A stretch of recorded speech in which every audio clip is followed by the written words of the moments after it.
Wow! Shunaqa hidi zo'r chiqyapti prям. Siz meni qachondan beri taniysiz? 2013-yilda Instagramimni ochgan bo'lsam, yaxshi tushunmasdim, lekin iloji boricha ijodimdan har xil ko'rinishlar qo'yib borishga harakat qilardim. Ijodda nima yangiliklar, qanaqa kliplarga tushdingiz Feruza, qanaqa kinolarga tushyapsiz degan gaplar bo'lardi. Mayda tuz solishim kerak edi, kattasidan sovuribman. 2021-yilga kelib esa men butunlay televideniyani tark etdim. Ya'ni serial, kino, klip, konsertlar, teatrlar hammasidan voz kechdim, chunki bunga sabab o'ranishim edi. Ro'mol o'rab, ya'ni mana shunaqa holatda televideniyada chiqa olmaymiz. 2021-yildan boshlab Instagramdagina faqat blogerlik faoliyatimni boshladim. Vaynlar, har xil qiziqarli, kulgili, kichkinagina bir voqeali narsalar qo'yishni boshladim. To'g'risini aytsam, judayam boshida tanqidlarga uchradim. O'ranganingdan keyin tinchgina uyda o'tirmaysanmi, bo'ldi tarki dunyo qilmaysanmi, nima bor Instagramga chiqaverib degan har xil fikrlar bo'ldi.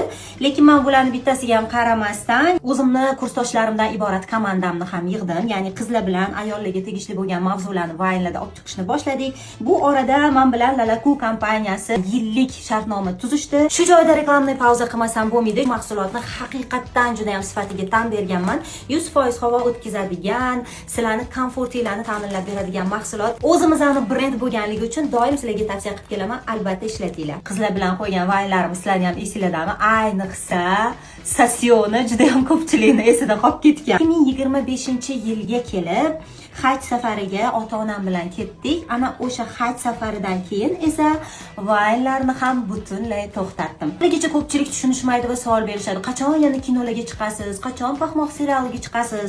Yoki bo'lmasam qachon yana vaynlar olasiz deb so'rashadi. Ayni damda Instagramda lifestyle, ya'ni o'zimni haqiqiy yashayotgan hayotimdan videolar qo'yib boraman.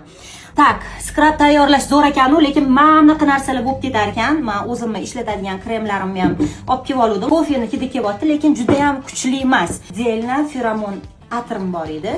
Bu maslinniy juda ham hidi zo'r. Shundan ozgina qo'shib olaman. Вообще. Hozirgi kunda lifestyle bo'lishimga qaramasdan, yanada obunachilarim ko'payishda va meni yaxshi ko'rib, insonlar kuzatishda davom etishmoqda. Sizlarga alohida rahmat. Qo'limga yuvdim, shunaqa yumshoq bo'lib qoldi. Meni kuzatishda davom etinglar. Men sizlarga mana shunaqa foydali, endi bundan keyin har xil mahsulotlar, har xil taomlar pishirib ko'rsatishga harakat qilaman. Shuncha skrabim qolib ketdi, yeslicho. Bu juda ham qimmat, o'z qo'llarim bilan tayyorlaganman. Qaysi jo'mkaga berib yuboring, yozinglar.